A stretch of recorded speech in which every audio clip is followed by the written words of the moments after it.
Join किया आज से 10 साल पहले, उस की सर की इनका 6 लाख रुपए थी।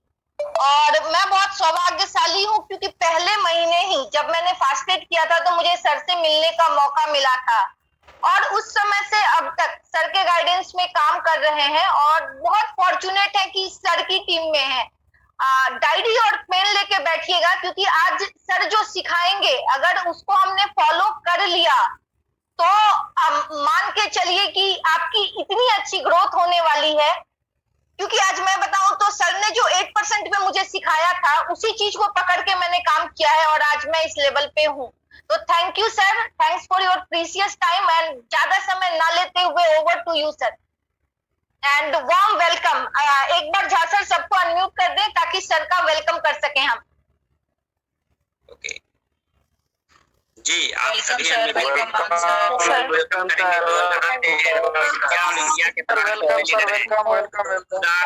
तालियों के साथ सर का वेलकम करेंगे और इस सेशन को स्टार्ट करेंगे हम लोग। Welcome धर्ममान sir.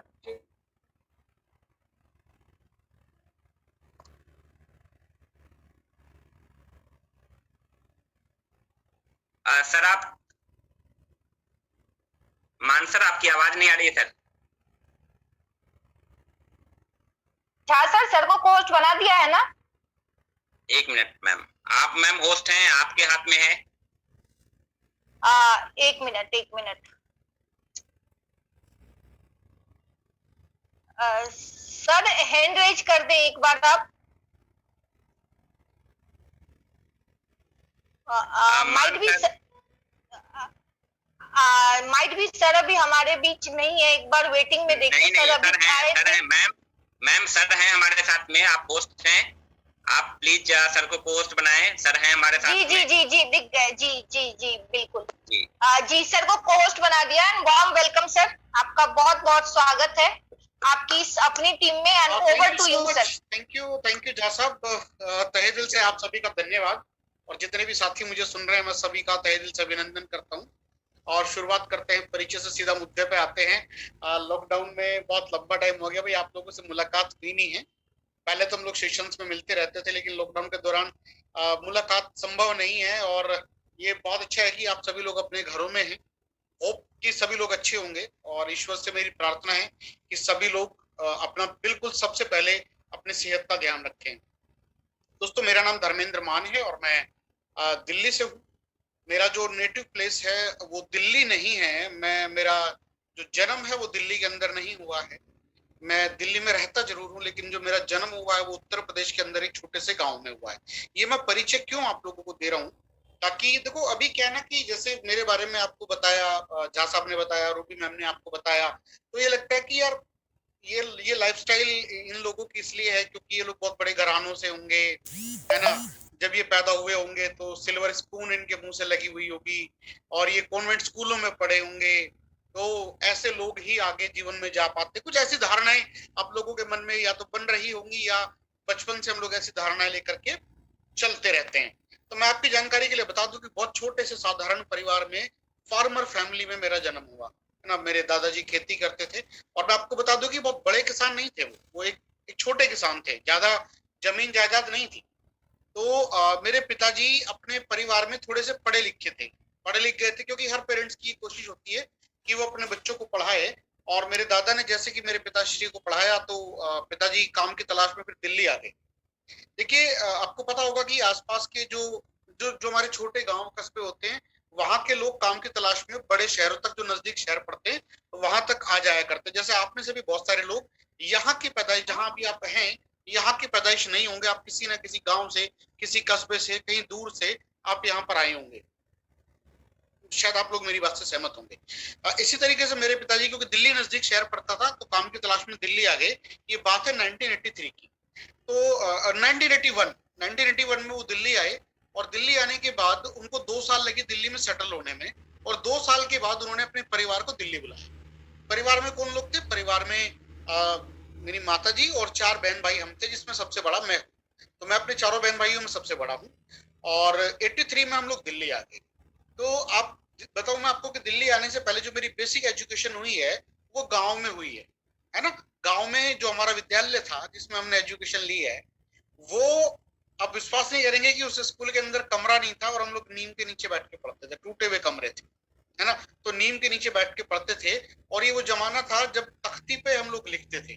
तो मैंने वो जमाना उस तरह के स्कूल में मैं पढ़ा हूँ जहाँ लिखाई तख्ती पे होती थी। तो आप में से कुछ लोग भी अगर ऐसे स्कूलों में पढ़े हैं जहाँ तख्ती पे किसी साथी ने अगर लिखा है तो वो भी यहाँ तक पहुंच सकता है, उसको भी ये जीवन शैली मिल सकती है। और उसके बाद फिर मैं दिल्ली आया। दिल्ली आने के मैं बहुत छोटा था जब दिल्ली आया। दिल्ली आज जैसी दिल्ली नहीं थी। दिल्ली तो अभी तो बड़ा शहर है, लेकिन दिल्ली तब ऐसी नहीं थी। आज तो चौड़ी सड़कें, आज की बारिश की बात नहीं करेंगे, आज तो डूबी हुई सड़कें थी, लेकिन इससे पहले चौड़ी सड़कें, बड़े बड़े शॉपिंग मॉल, बड़ी बड़ी बिल्डिंग्स आज दिल्ली में देखने को मिलती है। लेकिन उस समय दिल्ली ऐसी नहीं थी, कच्ची गलियां, और हम लोग दिल्ली के आउटर स्कर्ट में रहते थे, है ना। तो वहां आप विश्वास नहीं करेंगे, मैंने अपने जीवन की पहली कार दिल्ली आने के बाद देखी है। उससे पहले मैंने अपने जीवन में कभी कार नहीं देखी थी। तो जब पहली बार मैंने कार देखी तो मैंने अपनी माता जी से पूछा था, मुझे आज भी ध्यान है, कि माँ ये क्या है। तो मेरी माँ ने मुझे बताया कि बेटा से कार बोलते हैं। उन्होंने कभी सिनेमा में देखी होगी। सर चैट बॉक्स को प्लीज अगर बंद कर सके तो, है ना, चैट बॉक्स बंद कर दीजिए, मैसेज ना कोई करे प्लीज। हाँ जी। तो मैं पहली बार जब कार देखी तो माँ ने बताया कि बेटा ये कार होती है। तो मैंने उनसे एक सवाल पूछा था, इसमें कौन लोग बैठते हैं। तो मदर ने मुझे बताया था कि बेटा इसमें बड़े लोग बैठते हैं, और मैं छोटा था। चीज समझना, ये शब्दों का खेल है। उन्होंने मुझे कहा कि इसमें बड़े लोग बैठते हैं और मैं छोटा था। तो मैंने एक सपना देखा बचपन में कि बड़ा होकर मैं कार में जरूर बैठूं। कार खरीदना मेरा सपना नहीं था, कार में केवल बैठना मेरा सपना था।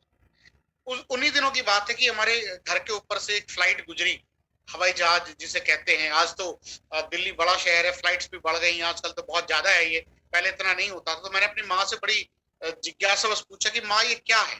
तो मेरी माँ ने मुझे बताया कि बेटा उसको बोलते हैं चील गाड़ी। आज से 30 साल पहले, 40 साल पहले गांव के लोग हवाई जहाज को चील गाड़ी बोलते थे। तो मैंने फिर वही सवाल किया, इसमें कौन लोग बैठते हैं। तो मेरी माँ ने मुझे बताया कि बेटा इसमें बड़े लोग बैठते हैं। तो मैंने एक सपना फिर बनाया कि बड़ा होकर के मैं चील गाड़ी में भी जरूर बैठूंगा। और देखिए, बड़ा होने के लिए कोई मेहनत नहीं करनी पड़ती, बड़े तो खाते रहो पीते रहो, बड़े तो लोग हो ही जाते हैं, है ना। तो यही चीज बच्चों को समझ में आती है। इसलिए मैं ये कहना चाहता हूँ कि बच्चों के सामने आप जब भी कोई शब्द बोलो, बच्चे उसको कैच करते हैं और अपने हिसाब से बच्चे उसका मतलब निकालते हैं। तो यही मैंने मतलब निकाला। फिर धीरे धीरे करके यहाँ के स्कूल में मेरा एडमिशन करा दिया। ABCD से मेरा तारुफ हुआ। पहली बार मैंने जीवन में ABCD दिल्ली आने के बाद देखी है। धीरे धीरे स्कूल जाना शुरू हुआ। मैं पढ़ने में बहुत अच्छा विद्यार्थी कभी से नहीं रहा। आप लोगों को ये लगता हो कि मैं बहुत ब्रिलियंट स्टूडेंट रहा हूँ, नहीं, मैं बहुत अच्छा विद्यार्थी कभी नहीं था। और क्योंकि आज मुझे ये फील होता है कि जीवन में बहुत आगे बढ़ने के लिए, बहुत पैसा कमाने के लिए बहुत पढ़ा लिखा होना आवश्यक नहीं है, है ना। ये ध्यान रखना कि बहुत पढ़ा लिखा होना आवश्यक नहीं है। ये मैंने प्रूव करके दिखाया। धीरे धीरे करके मेरी पढ़ाई अपना चलनी शुरू हुई और मेरे जीवन में सब कुछ अच्छा चल रहा था। मुझे एक चीज समझ आने लगी थी कि बेटा अगर अच्छा पढ़ोगे ना तो कोई बढ़िया नौकरी मिल जाएगी, और जीवन में अगर आपको कुछ बड़ा करना होता है तो उसके लिए आपको एक अच्छी जॉब की जरूरत होती है। ये बचपन में भी समझ आने लगा था। 1988 तक, 1988 तक मेरी फैमिली में सब कुछ ठीक था। लेकिन 1988 में मेरे फादर साहब का देहांत हुआ। आज आज उनको एग्जैक्ट 33 साल हो गए हैं। आज के ही के दिन 33 साल पहले मेरे फादर साहब का देहांत हुआ था 1988 में। बाई चांस आज ही का दिन था वो। तो अब एक चीज समझिए कि पूरे परिवार में मेरे पिताजी अकेले कमाने वाले थे। 6 लोगों का परिवार था, माँ बाप और हम लोग 4 बहन भाई। अब पिताजी नहीं रहे, अकेले कमाने वाले थे। माँ पढ़ी लिखी थी नहीं, तो वो कोई नौकरी कर नहीं सकती थी, और हम बहुत छोटे थे।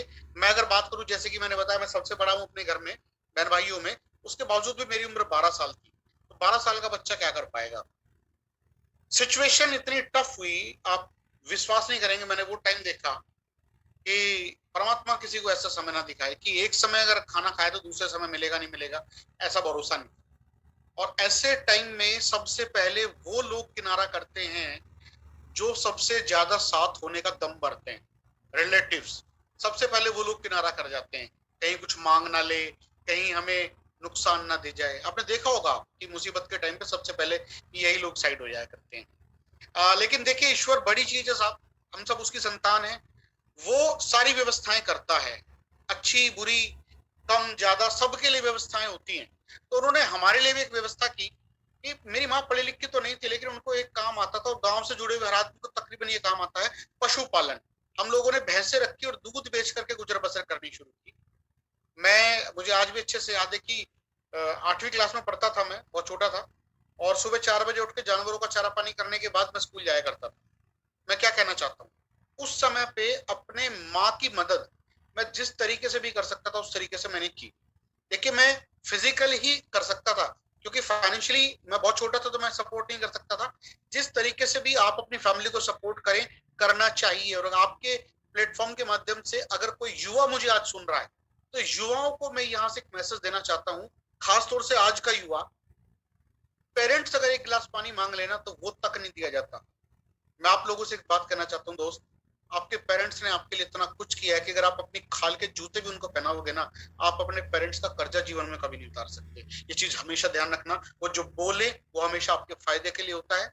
चलिए इस तरीके से मेरा जीवन यापन शुरू हुआ। फिर मैं 10th मैंने इसी तरीके से की, 12th मैंने इसी तरीके से की, ग्रेजुएशन की मैंने दिल्ली यूनिवर्सिटी से बीकॉम किया था मैंने। मेरा जो प्रोसेस था सुबह सेम था, सुबह 4 बजे उठना, जानवरों का चारा पानी करना, उसके बाद में स्कूल या कॉलेज जाया करता था। तो धीरे धीरे करके मेरी बीकॉम कंप्लीट हो गई। बारी आई जीवन में प्रैक्टिकल लाइफ की। अब पैसे चाहिए थे, अब नौकरी करनी थी। तो एक छोटी सी नौकरी के साथ मेरी शुरुआत हुई, मेरे जीवन की बहुत छोटी सी नौकरी, किसी ऑफिस में मेरी जॉब लगी, और वही पहली बार डायरेक्ट सेलिंग से मेरा आमना सामना हुआ। ये 98 की बात है, 1998। अब बहुत पुरानी बात बता रहा हूँ। 98 में हमारे ऑफिस में ऑस्ट्रेलिया से एक फॉरेनर आया, मतलब एक गोरा आया, ऑस्ट्रेलियन आया, और उसने हमारे ऑफिस में डायरेक्ट सेलिंग की मीटिंग की। और एक कंपनी थी, फॉरेन कंपनी थी, विदेशी कंपनी थी, वो इंडिया में आज भी चल रही है। वो उसका प्री लॉन्चिंग फेज चल रहा था, उसकी वो तैयारी करने के लिए ऑस्ट्रेलिया से इंडिया आया था। और उसने मेरे सारे कोलिग्स को, मेरे सारे सीनियर्स को इकट्ठा किया और ये बताया कि इस तरीके का कोई कंसेप्ट होता है कि आप जो घर का सामान खरीदते हो, आपको यहाँ से कुछ नहीं मिलता। वही सामान जब आप हमारी ऑफिस से खरीदोगे, हमारी कंपनी से खरीदोगे, तो आपको अच्छा सामान मिलेगा, उच्च गुणवत्ता का मिलेगा। और अगर आप लोगों को रिक्रूट करोगे, आप लोगों को आगे बताओगे, डिस्ट्रीब्यूटर बनाओगे, तो आप बहुत अच्छी इनकम ले सकते हो, आप एक लेविश लाइफस्टाइल ले सकते हो, बहुत सारी विदेश यात्राएं आपको मिल सकती हैं, आप यहाँ से कार खरीद सकते हो, अपनी मर्जी के लोगों के साथ काम कर सकते हो। देखो ये बहुत बड़ी बात उन्होंने बोली थी कि आप अपनी मर्जी के लोगों के साथ काम कर सकते हो। और हमारे हिंदुस्तान में दिक्कत यही है कि जब आप जॉब पे जाते हो तो वहां जो आपका सहयोगी है, जो आपका साथी है, वो आपकी मर्जी का नहीं होता, आप अपनी मर्जी से उसको चूज नहीं कर सकते। ये प्रॉब्लम, ये मुझे बड़ा अच्छा लगा। आप अपने चुनिंदा समय में काम कर सकते हो। आपका मन करता है संडे करें, मंडे करें, जो आपका मन करे वो करे, जितना काम करोगे उतना पैसा मिलेगा। ये सारी बातें मुझे समझ आई और मुझे लगा कि मुझे ये बिजनेस करना चाहिए। लेकिन दिक्कत ये थी कि मेरे सीनियर्स को समझ नहीं आया, और जब उनको समझ नहीं आया तो उन्होंने मना कर दी। वो फॉरेनर अपने देश चले गए, भैया हम अपने देश में रह गए। 1 साल और गुजर गई। 1999, आज से तकरीबन 22 साल पहले मेरे एक साथी से मेरी मुलाकात थी, स्कूलिंग हम लोगों ने साथ की थी, और उसने मेरी प्रोस्पेक्टिंग की। प्रोस्पेक्टिंग करने का तरीका आज भी वही है, 22 साल पहले भी वही था, और मैं आपको बताऊं 22 साल के बाद भी यही होने वाला है। अमीर बनना चाहते हो? मैंने कहा हाँ। क्या करना है? बोले कंपनी है, वो घर का सामान बनाती है, वो सामान तुम शॉपकीपर से लाते हो, तुम्हें वहां से कुछ नहीं मिलता। जैसे उसने बताना शुरू किया, मुझे 1 साल पुरानी जो बात बताई गई थी वो तुरंत क्लिक हुई। फाइलें खुलती है ना, पुरानी फाइलें जो हमने पहले सुना होता है, वो फाइलें खुलती है। वो फाइलें तुरंत मेरे माइंड में खुली। मैं तो ढूंढ ही रहा था किसी ऐसे आदमी को। और एक अच्छी चीज ये थी कि ये कंपनी इंडियन थी। चलिए जी, फाइनली मैंने ज्वाइन किया। 1950 रुपए से ज्वाइनिंग थी। मैंने किट परचेज की काले रंग की, जैसे आप वेस्टीज के प्रोडक्ट लेते हो सफेद रंग के थैले में, मैंने काले रंग में एक किट परचेज की। और बड़ा उत्साहित था मैं कि बस अब तो मैं ऐसे कर, जैसे आप रहते उत्साहित। ज्वाइन करने के बाद आपको भी तो लगता है ना लाइन लगा दोगे, तो मैंने भी ये सोचा था कि लाइन लगा दूंगा। भाई साहब, लोगों ने मेरी लाइन लगा दी। लोगों ने मुझे इतना, मतलब मैं क्या बोलूं कि इतनी रिजेक्शन मुझे दी। यार दोस्तों ने मिलना छोड़ दिया, रिश्तेदारों ने घर आना छोड़, तो गंदे तरीके से रिजेक्ट किया मुझे लोगों ने। लेकिन यहाँ एक अच्छी चीज थी कि मैं अपलाइन के टच में था। और ये मैसेज आप लोगों के लिए भी है कि जब लोग आपको रिजेक्ट करें, जब लोग आपकी बात ना सुनते हो, उस समय एक ही आदमी है दुनिया में जो आपका सच्चा हमदर्द है, और वो होता है आपका अपलाइन। तो मैंने अपलाइन का दामन थामा, तो उन्होंने मुझे बताया कि यहाँ कार आएगी। मैंने पूछा सर आपके पास है? बोले नहीं, मेरे पास तो स्कूटर है। यहाँ लाखों रुपए पर मंथ की इनकम आएगी। मैंने कहा सर आपकी कितनी है? बोले मेरा चेक है 14,500 रुपए। यहाँ विदेश यात्रा है। मैंने कहा सर आप गए? बोले मैं तो कभी नहीं गया। मैंने कहा सर फिर कार आई किसकी है? तो उन्होंने कहा भाई ये बिजनेस हिंदुस्तान में नया है, यहाँ समय लगेगा, लेकिन विदेश में जो लोग इसे पहले से करते हैं वो ऑडी, मर्सिडीज, बीएमडब्ल्यू जैसी गाड़ियां चलाते हैं। लोग अपने पर्सनल प्लेन खरीद चुके हैं। तो मैंने क्या किया यहाँ पे, मैंने अपने अपलाइन के भरोसे पे भरोसा किया। मेरे पास दो ऑप्शन थे, या तो ये था कि भैया लोगों के कमाने का इंतजार करूं, जब लोग अपने चेक दिखाएंगे उसके बाद में काम करना शुरू करूं, या फिर मैं अपने अपलाइन के भरोसे पे भरोसा करूं और काम करना शुरू करूं और एक दिन लोग मेरे चेक देखेंगे। और दोस्त, मैंने उस टाइम इस इंडस्ट्री पे भरोसा किया था जब कुछ नहीं था दिखाने के लिए। लोगों के बड़े चेक नहीं थे, लोगों के पास कारें नहीं थी, लोगों ने विदेश यात्राएं नहीं ली थी। आप तो आज सुन रहे हो मुझे 2021 में, जब हजारों लोग ऐसे हैं जो लाख रुपए पर मंथ के चेक कमाते हैं। आपके अपलाइन लाखों रुपए पर मंथ के चेक कमाते हैं। आपके अपलाइनों ने यहाँ से लग्जरी कारें ली, आपके अपलाइनों ने एक से एक बढ़कर के लोग, एक से एक बढ़कर के एग्जाम्पल आज आपके पास हैं। खैर फाइनली मैंने करना शुरू किया। लोगों ने मुझे बहुत रिजेक्ट किया, लोगों ने मुझे बहुत मना किया, लोगों ने मुझे बोले लोग छोड़ दे। आपको भी लोग बोलते होंगे छोड़ दे। मेरे में और आप में बस एक फर्क है।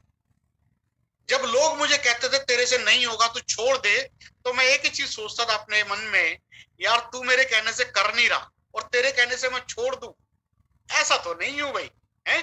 जबकि आप इस इंडस्ट्री के बारे में जानते कुछ नहीं हो, और लोग जब आपसे बोलते हैं ना दोस्त कि छोड़ दे, आप उनकी बातों में आ जाते हो। लोग जब आपसे कहते हैं ना कि तेरे से नहीं होगा, आप छोड़ देते हो और ये प्रूव करा देते हो कि सच कह रहे थे आप, हमसे नहीं होगा। मैंने एक ही चीज बोली जब लोगों ने मुझे कहा ना तेरे से नहीं होगा, मैंने कहा भाई सब करके तुम्हें दिखाना है। और धीरे धीरे करके मेरे चेक आने शुरू हुए। इस इंडस्ट्री का जो मेरा पहला चेक था वो 104 104 रुपए का चेक था, कुल 104। आप में से भी कुछ लोगों के बहुत छोटे चेक आए होंगे शुरू में ना। बड़ा मन उदास होता है, बड़ा मन निराश होता है। अरे लाखों रुपए पर मंथ के सपने देख के आए थे, हमें तो कारें दिखाई गई थी, 104 रुपए का चेक आया है। लेकिन मुझे पता था कि ये शुरुआत है, धीरे धीरे करके जैसे जैसे नेटवर्क बढ़ेगा ये चेक साइज बढ़ता चला जाएगा। 1 लाख रुपए के लिए मैं इस बिजनेस में आया था। या एक मैसेज देना चाहता हूँ कि जब भी आप इस बिजनेस में आओ ना, तो लोग पता क्या सोचते हैं, यार जा क्या रहा है, मेरा लग क्या रहा है, मेरा कुछ लग तो रहा नहीं है, मैंने पैसे दिए प्रोडक्ट लिए। ये धारणा कभी मत रखना अपने माइंड में। आप बस एक चीज सोच करके आना, आपके पास एक कारण होना चाहिए इस बिजनेस को करने का। देखिए छोड़ने के तो बहुत सारे कारण होंगे, लोग छुड़वा देंगे, आपके पैसे नहीं लगे, ये भी एक बहुत बड़ा कारण होता है छोड़ने का। क्योंकि जैसे लोग हंसी करते हैं, जैसे लोग आपको रिजेक्ट करते हैं, आप छोड़ जाते हो। आपके पास एक स्ट्रॉन्ग रीजन होना चाहिए करने का, और मेरे पास एक स्ट्रॉन्ग रीजन था 1 लाख रुपए पर मंथ की इनकम। क्यों चाहिए मुझे 1 लाख रुपए पर मंथ? क्योंकि मैं अपनी फैमिली को हर वो खुशियां देना चाहता था जो मुझे नहीं मिली। आपके पास भी एक बहुत स्ट्रॉन्ग रीजन होना चाहिए। आप लिखो आपका स्ट्रॉन्ग रीजन क्या है इस बिजनेस में आने का। क्यों लोग जब आपको मना करेंगे, क्यों आप इस बिजनेस में टिके रहोगे, वो स्ट्रॉन्ग रीजन आपके पास होना चाहिए। खैर 104 रुपए के चेक के साथ शुरू किया, फिर मेरा 1000 रुपए, 2000, 5000, 10,000 रुपए का चेक आने लगा। 10,000 रुपए का चेक मुझे उस टाइम आया जब 10,000 रुपए बहुत बड़ी अमाउंट होती थी और इस इंडस्ट्री के लिए एक बड़ी बात होती थी। लोगों को भरोसा आना शुरू हुआ, लोगों ने मुझे वापस कांटेक्ट करना शुरू कर दिया। मेरे यार दोस्त जो हंसी उड़ाते थे, उन्होंने बोलना शुरू किया, यार तू ठीक कहता था, है ना, तूने कर दिखाया। फिर धीरे धीरे 20,000 रुपए का चेक, फिर 50,000 रुपए का चेक, फिर 60,000 रुपए का चेक हुआ। लेकिन मैं 1 लाख तक नहीं पहुंच पाया। 2008 में मेरा चेक था 60,000 2008 में, और वहां से 2011 तक मैं 60,000 पे स्टेबल रहा। मैं आगे नहीं बढ़ पाया, और मेरे जो साथ के लोग थे मैं उनको बहुत ज्यादा ग्रो नहीं करा पाया। 2011 में कुछ ऐसा हुआ, देखिए कुदरत करती है, हमें नहीं पता होता। जो भी आज आपके साथ हो रहा है, हो सकता है वो आपको बुरा लगे, लेकिन उसमें भी कहीं ना कहीं कुछ अच्छाई छिपी होती है। 2011 में मेरी वो कंपनी बंद हो गई कुछ दिन के लिए, नवंबर 2011 की बात है। और मैंने 99 में शुरू किया था, 2011 में कंपनी बंद हो गई। 99 में मैं जीरो पे था, 2011 में भी मैं जीरो पे था। 12 साल का सफर जीरो। लोगों ने वापस आलोचना करनी शुरू कर दी। देखिए लोग एकदम से पता नहीं कहां से निकल के आ जाते हैं।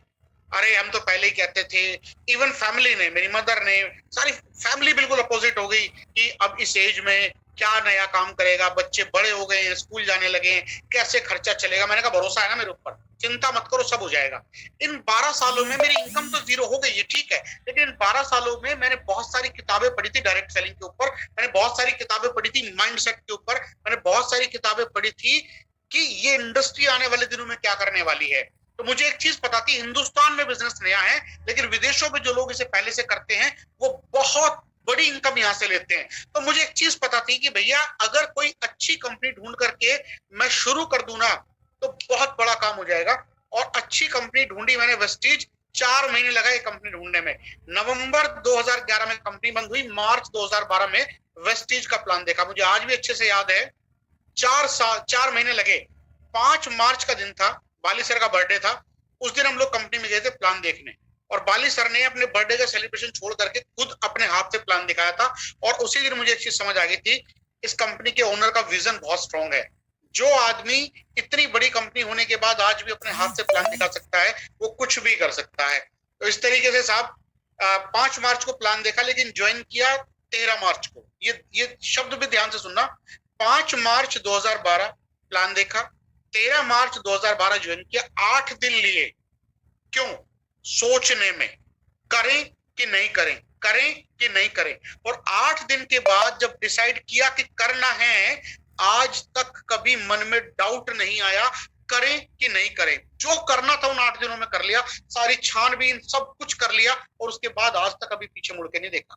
यहां मैं एक मैसेज देना चाहता हूं आप लोगों को। बहुत सारे लोग वेस्टीज ज्वाइन करने के बाद 1-1 साल बाद, 2-2 साल बाद भी ये सोच रहे होते हैं करें कि नहीं करें, करें कि नहीं करें। और फिर वो कहते हैं कि 2 साल हो गई, ग्रोथ नहीं हुई। दोस्त, ये कोई मायने नहीं रखता कि आप वेस्टीज में कब आए, मायने ये रखता है कि वेस्टीज आपके अंदर कब आया। जिस दिन से वेस्टीज आपके अंदर आना शुरू हो जाएगा ना, जिस दिन से वेस्टीज की एंट्री आपके अंदर हो जाएगी, उस दिन से अपने टाइम को कैलकुलेट करना शुरू करना। और ज्वाइन फाइनली वेस्टीज को किया और पूरी मेहनत की साहब। 12 साल के तजुर्बा था उस टाइम डायरेक्ट सेलिंग का। 12 साल के तजुर्बे के बाद, एक अच्छा स्पीकर होने के बाद, पूरी मेहनत की, दिन रात एक किया, और पहले महीने का चेक 282 रुपए, मात्र 282। ये वो लोग ध्यान से सुने जिनका वेस्टीज का चेक छोटा है, शुरुआती चेक छोटा है। लोगों ने फिर से मेरे तोते उड़ाए भाई साहब, लोगों ने फिर से मेरे साथ वही, मुझे अगेन पिंच करना, टॉन्टिंग, सब कुछ फिर अगेन चालू हो गया। लेकिन मुझे एक चीज पता थी, अच्छी कंपनी हाथ लगी है, मेहनत करेंगे, ये बिजनेस मल्टीप्लाई होता है, मल्टीप्लाई होता है ये अगले महीने। और देखिए एक चीज का मैं यहाँ बोलना चाहूंगा कि जिस समय लोग आपका मजाक ज्यादा उड़ाएं, जब आपको रिजेक्शन ज्यादा मिले, जब आपके चेक ज्यादा छोटे हो, तब आपको ज्यादा मेहनत करनी चाहिए। इसको मैं इस तरीके से कहूंगा कि ये मोबाइल है मेरे पास, अगर मोबाइल की बैटरी डाउन हो जाए तो आप क्या करोगे? जाहिर सी बात है चार्जिंग पे लगाओगे। और जब आपकी बैटरी डाउन होती है तो हम लोग चार्जिंग से दूर चले जाते हैं, अपलाइनों से दूर चले जाते हैं, अपलाइनों का फोन नहीं उठाते, मीटिंगों से दूरी बना लेते हैं। फाइनली होता क्या कि जैसे फोन डेड हो जाता है ना, ऐसे ही हम भी इस बिजनेस के अंदर हम सुसाइड कर लेते हैं, छिप के, अपलाइन का फोन रिसीव ना करके। आपको उस टाइम पे सबसे ज्यादा एनर्जी की जरूरत होती है जब आपके चेक फुटे होते हैं, और ज्यादा मेहनत की जरूरत होती है। मैंने क्या किया? मैंने वही काम किया, एक्सट्रीम लेवल में मेहनत अगले महीने बढ़ा दी। अगले महीने सिल्वर हो गया था मेरा चेक, 27,000 रुपए का था। तीसरे महीने का चेक 59,000 रुपए का था। 7वें महीने का चेक 1,20,000 रुपए का था। मैं क्या कहना चाहता हूँ आपसे, 1,20,000 रुपए का सपना लेके 99 में मैं इस इंडस्ट्री में आया था, लेकिन वो वेस्टीज में 7वें महीने के अंदर पूरा हो गया। मैं लाख रुपए का सपना लेकर के आया था, मेरा लाख रुपए का सपना पूरा हो गया। अब क्या करें? लोग एक सपना जब पूरा हो जाता है ना, तो लोग चले जाते हैं कंफर्ट मोड में, लोग चले जाते हैं रिलैक्स मोड में। कभी नहीं, तुरंत अपना दूसरा सपना बनाओ। मैंने दूसरा सपना बनाया, अब आपके 1 लाख रुपए के लिए काम करूंगा, अब लोगों के 1 लाख रुपए के लिए काम करूंगा। और आज मुझे बताते हुए बहुत खुशी होती है कि टीम ग्रोरिच के अंदर तकरीबन 500 लोग ऐसे हैं जिनकी महीने की आमदनी 1 लाख से लेकर के 16 लाख रुपए के बीच है। आज मैं बहुत प्राउडली ये बोल पाता हूँ, बहुत खुशी होती है जब आप लोगों के घरों में पैसे आते हैं, बहुत खुशी होती है जब सुबह के टाइम पे आप लोगों के ग्रेटिट्यूड के मैसेज आते हैं। तो थैंक यू सो मच, आपकी वजह से हमारा जीवन बदला। ये मेरी वजह से नहीं बदला, ये आपकी अपनी मेहनत है। मैं तो केवल एक माध्यम हूँ, मैं मीडियम हूँ। देने वाला ऊपर वाला है और करने वाले आप लोग हैं, हम लोग मीडियम हैं, आपके लिए माध्यम का काम करते हैं। मेरा बचपन का सपना, कार में बैठना। जी हाँ, मेरा पहला जो मैंने कार यहाँ से खरीदी थी 2014 में, मैंने एक बीट कार खरीदी थी, शेवरलेट कंपनी की बीट आया करती थी, वो मैंने यहाँ से 2014 में परचेज की थी। उसके बाद 2016 में मैंने यहाँ से फॉक्सवैगन की एक गाड़ी परचेज की थी, जर्मन कार थी। और उसके बाद यहाँ से आज से तकरीबन 3 साल होने को हैं, मैंने यहाँ से 47 लाख रुपए की ऑडी Q3 परचेज की। बहुत प्यारी गाड़ी है भाई, बहुत शानदार अनुभव होता है, बहुत मजा आता है जब आप उसमें बैठ के चलते हो ना, और जब लोग आपको मुड़ मुड़ के देखते हैं तब लगता है कि यार शाबाश, कुछ तो किया है अलग लोगों ने। मैं आपसे यही बोलना चाहता हूँ दोस्त, कि जो लोग आपकी निंदा करते हैं ना, उस दिन लोगों के मुंह बंद हो जाते हैं जिस दिन आप अचीव करते हो। जिस दिन मैं अपनी कार लेकर के आया था ना, उस दिन लोगों को लग गया था कि हाँ भैया, आज ये बंदा कामयाब है। तो किसी के रोकने से रुकना नहीं है, आपको बस ये देखना है कि आपका टारगेट क्या है। मेरा दूसरा सपना, चील गाड़ी। तो मेरी जो पहली विदेश यात्रा थी वो 2016 में मैं इंडोनेशिया बाली गया था। मेरी पहली विदेश यात्रा बाली की थी, मैं 2016 में गया। और मुझसे पहले मेरे बहुत सारे डाउनलाइन जाकर के आए थे, वो मुझे विदेश के किस्से सुनाते थे, मैं बहुत एक्साइटेड था। मैं सच बताऊं तो शुरू के 3 दिन जब जाने का नंबर था, 3 दिन मुझे नींद भी डिस्टर्ब हुई, नींद भी कम आने लगी थी, इस तरह की चीजें हुई, बहुत अति उत्साहित। तो मेरे दोस्त मुझे बताते थे कि प्लेन में ना कुछ ऐसा होता है कि आप ऊपर बटन दबाते हुए होस्टेस आती है और आप जो भी चाहिए वो आपको वहां सर्व हो जाता है।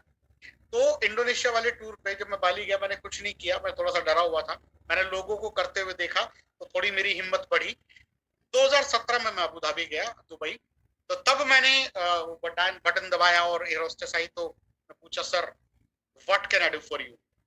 मैंने उससे कहा, मैडम एक कप कॉफी लाओ। ये घटना मैं हमेशा शेयर करता हूँ लोगों से। तो वो एक कप कॉफी लेने गई और मैं, विंडो सीट मेरे पास थी, मैं बाहर झांक के मैंने देखा तो हम बादलों के ऊपर उड़ रहे थे। 40,000 फीट की ऊंचाई पे हवाई जहाज था। जब वो कॉफी लाई तो मैंने टांग पे टांग रखी and feel like a Chaudhary, और मैंने अपने कंधे पे थपकी मारी कि यार धर्मेंद्र, शाबाश यार, तू कितना अच्छा आदमी है यार, तूने उन कमीनों के कहने से छोड़ा नहीं जो तेरा बिजनेस छुड़वाना चाहते थे। अगर छोड़ देता ना बेटा, तो जमीन पे बैठ के कॉफी पी रहा होता, बादलों के ऊपर बैठ के नहीं पी रहा होता। और यही मैं आप सबसे कहना चाहता हूँ दोस्त, कि जितने भी लोग आपका मजाक उड़ाते हैं, जितने भी लोग आपको डिमोरलाइज करते हैं, बिल्कुल फर्क नहीं पड़ता किसी भी चीज का। जिस दिन बादलों के ऊपर बैठ करके कॉफी पियोगे ना, सब भूल जाओगे भाई, सारे गिले शिकवे आप भूल जाओगे। तो इस तरीके से धीरे धीरे करके फिर इनकम, मेरी तकरीबन 14 फॉरेन टूर मेरे कंप्लीट हो चुके हैं, मैं 14 देश घूम चुका हूँ। इस लॉकडाउन की वजह से बहुत सारी यात्राएं हमारी कैंसिल हुई हैं। मेरा खुद का इस साल का अपना पर्सनल प्रोग्राम था कि यूरोप की 20 कंट्रियां मैं सेल्फ विजिट करता अपने खर्चे से, मतलब कंपनी से अलग मुझे करनी थी, मैंने अनाउंस भी किया था। लेकिन ये भी बोला था कि भैया अगर कोविड की सिचुएशन ठीक रही तो कोविड ऐसा है कि चीजें हो नहीं रही है, आपके सामने सब कुछ है, लेकिन जैसे ही सारी सिचुएशंस नॉर्मल होंगी, फ्लाइट्स वगैरह नॉर्मल होंगी, सारी कंट्रीज नॉर्मल होंगी, 20 कंट्रियां सिंगल विजिट में करके आऊंगा यूरोप की। ये ताकत हमें वेस्टिज बिजनेस देता है, जहां लोग सोचना पड़ता है ना, एक कंट्री जाने के लिए सोचना पड़ता है। आज वेस्टिज ने वो ताकत हमें दी है। कभी मैं अपनी कार के लिए जब, कि यार मैं कभी कार में बैठूंगा, आज मैं प्राउडली बोलता हूँ कि मेरे ग्रुप में तकरीबन तकरीबन 36 ऐसे लोग हैं जिनके पास ऑडी, मर्सिडीज, BMW, जगुआर जैसी गाड़ियां हैं। बहुत उस समय प्राउड फील होता है, अच्छा लगता है कि यार हम लोगों की जिंदगी में खुशियों का कारण बन पाए। लोग ना लोगों के आंसुओं का रीजन बनते हैं, लोग लोगों के घरों में कलह का कारण बनते हैं, लेकिन हम लोग रीजन बने लोगों के घर में खुशियों का। मैं यहाँ आपके अपलाइन का नाम लेना चाहूंगा, शिवम गोस्वामी जी का। आज से 6 साल पहले जब उनसे मेरी मुलाकात हुई रात को 10 बजे, तो सिंपल उनसे प्लान शेयर हुआ और बहुत सारा फॉलोअप करने के बाद फाइनली उनकी ज्वाइनिंग हुई। आज वो लिजेंड है इस इंडस्ट्री के अंदर। अब मैं कहना क्या चाहता हूँ कि आप जब कामयाब होते हो ना, तो ना केवल आप कामयाब होते हो, बल्कि आप एक एक होप क्रिएट करते हो, आप एक आशा जगाते हो लोगों के अंदर कि यार ये कर सकता है तो मैं भी कर सकता हूँ। आज आपको देखकर कि कितने सारे लोगों के अंदर आशा की किरण जगती है कि ये लोग कर सकते हैं तो मैं भी कर सकता हूँ। देखिए, जब आदमी तरक्की करता है ना समाज में, जब तरक्की करता है तो लोगों को बहुत ज्यादा खुशी नहीं हुआ करती। जब आप कुछ अगर दूसरा काम कर रहे हो और आपने कोई कार खरीदी हो ना, तो लोगों को लगता है कि यार 2 नंबर का काम करके लाया होगा। लेकिन जब वेस्टिज से कोई आदमी कार परचेज करता है ना, और जब किसी के घर में लड्डू खिलाने जाता है और वहां प्लान शेयर होता है, उनको भी एक होप क्रिएट होती है, यार हमारे घर भी आएगी, है ना। तो आपकी अचीवमेंट लोगों के लिए एक होप का रीजन बनती है। तो मैं आपसे दोस्त ये कहना चाहूंगा कि जितना भी लोग आपको रिजेक्ट करे ना, ये फ्यूल है हमारा। कोई भी चीज जब देखिए, कई बार ना लोग क्या करते हैं कि अरे सर बड़ी प्रॉब्लम हो रही है, छोड़ देते हैं। मैं आपको बता दूं कि लोगों का रिजेक्ट करना ही इस बिजनेस के चलने का कारण है। अगर लोग रिजेक्ट नहीं करेंगे ये बिजनेस नहीं चलेगा। आपको बड़ी अजीब लग रही होगी मेरी बात, लेकिन मैं आपको बता दूं कि लोग इस बिजनेस में रिजेक्शन देते हैं, यही हमारी कामयाबी का कारण है। समझो, आपके पास मोटरसाइकिल है, मोटरसाइकिल को रोड पे तेज चलने से कौन रोकता है? ग्रेविटी फोर्स, गुरुत्वाकर्षण बल। गुरुत्वाकर्षण बल आपकी मोटरसाइकिल को तेज चलने से दौड़ता है। लेकिन फील करो, अगर गुरुत्वाकर्षण नहीं होगा, अगर ग्रेविटी नहीं होगी, तो क्या बाइक चल पाएगी? नहीं चल पाएगी ना। यानी जो चीज उसको रोकती है एक्चुअली वही उसको चलने में मदद करती है। अच्छा, हवाई जहाज को हवा में तेज उड़ने से कौन रोकता है? हवा, जाहिर सी बात है। लेकिन फील करो कि अगर हवा नहीं होगी तो क्या प्लेन उड़ पाएगा? शायद नहीं। आपका जवाब भी यही होगा। जो पानी का जहाज होता है उसे पानी में आगे बढ़ने से कौन रोकता है? पानी। लेकिन अगर पानी नहीं होगा तो क्या हवाई जहाज, जो पानी का जहाज है, वो चल पाएगा? नहीं चल पाएगा। इसी तरीके से आपको इस बिजनेस में आगे बढ़ने से रोकते हैं आपके आलोचक। लेकिन अगर आपके आलोचक नहीं होंगे, अगर आपको रिजेक्ट करने वाले लोग नहीं होंगे, आप बिलीव करो मेरी बात का, ये चलेगा ही नहीं। देखो, आप इस बिजनेस में आ जाए हो, मैं 2012 में आया था। जिन लोगों ने मुझे मना की वो आपके साथ ज्वाइन हुए। अगर लोग मना नहीं करते, भाई साहब मैं सबको पहले करा लेता, आपसे पहले, और मुझसे पहले सिद्धार्थ सर करा लेते। तो जिन लोगों ने मुझे मना की वो आपके साथ ज्वाइन करेंगे। जिन लोगों ने मुझे मना की, उनके बेटे आज मेरे बेटे के साथ ये बिजनेस कर रहे हैं। सेकंड जनरेशन ट्रांसफर हो रहा है ये बिजनेस। तो लोगों के रिजेक्शन से घबराना नहीं है। आपको बस ये ध्यान रखना है कि वो शायद अभी उस चीज को उतने महत्व के साथ नहीं समझते। ठीक है झा साहब, आप कुछ सवाल पूछना चाहे तो पूछ सकते हैं। पर्टिकुलर हम लोग किसी टॉपिक पे अगर आप कोई सवाल लेना चाहें तो आप कोई सवाल ले सकते हैं। Thank you so much sir, thank you so much. और सर बहुत इंतजार था आपके सेशन का, हमारे सभी लीडर को पता है सभी को कि मान सर की जो ट्रेनिंग होती है वो ऑसम होती है, बहुत ही शानदार होती है। हमारे बीच में बहुत सारे लीडर हैं पैन इंडिया से और इंडिया के बाहर भी कई कंट्री से लाइव सुन रहे हैं। अभी यूट्यूब पर भी बहुत सारे कंटेस्टेंट देख पा रहा हूँ कि लगभग बहुत ज्यादा लीडर वहां भी है, 150 के अप्रोक्सीमेटली था। तो बहुत लोगों को पहली बात की सीट नहीं मिल पाया, तो उसके लिए सॉरी। हमारे पास 100 ही सीट थे, तो इसलिए हमने मीटिंग रूम उसको ऑफ रखा था, तो उसके लिए प्लीज माफ करिएगा। सर मेरा तो पर्सनली कोई क्वेश्चन नहीं है, हमारे लीडर का यदि है तो प्लीज लीडर हैंड रेज करें। बाकी रूबी मैम आप होस्ट हैं, ओवर टू यू मैम। जी थैंक यू सर। मैं अपने टीम के बिहाफ पे सर एक क्वेश्चन पूछना चाहूंगी। और जैसे सर कोई इंसान बिजनेस में जब ज्वाइन करता है और इनिशियली फॉलोअप के बाद हम उसको बिजनेस में लाते हैं और पहले से कहीं उसने काम कर रखा है, अगर वो सबमिशन मोड में नहीं आता है तो क्या वो सक्सेस हो पाएगा? अगर अपलाइन के प्रति सबमिशन मोड ना हो तो इस बिजनेस में सक्सेस हुआ जा सकता है, या फिर आपको पुरानी नॉलेज को हटा करके खुद को सबमिशन मोड में लाना होगा? मैं सबसे पहले एक चीज क्लियर कर देता हूं कि सबमिशन क्या है। लोगों को लगता है कि सबमिशन का मतलब होता है कि बिल्कुल, सबमिशन का मतलब यहाँ पर है कि अपलाइन के प्रति समर्पण। और ये क्यों जरूरी है, ये हम क्यों सबमिशन की बात करते हैं? देखिए क्या होता है कि आप जब स्कूल या कॉलेज में पढ़े थे तो वहां पर एक अलग तरह की एजुकेशन दी जाती है जो इस बिजनेस में काम नहीं आती, और वो सच बताऊं तो जीवन में भी काम नहीं आती। इस बिजनेस के बारे में आपको कभी भी स्कूल या कॉलेज में कभी पढ़ाया नहीं गया, ठीक है? और आपको इसके बारे में बताएगा कौन कि ये बिजनेस किस तरीके से काम करता है? ये कौन बताएगा? ये वो बताएगा जो आपसे पहले यहाँ पर आया हुआ है, और वो होगा आपका अपलाइन। और आपका अपलाइन दुनिया का एकमात्र ऐसा आदमी है जो एट एनी कॉस्ट आपका फायदा चाहता है। इसलिए बगैर कोई, देखिए समझदार आदमी गलती करके सीखता है, अति समझदार आदमी दूसरे की गलती से सीखता है। ये कल सुबह आपको गौरव सर ने भी बताया था, है ना।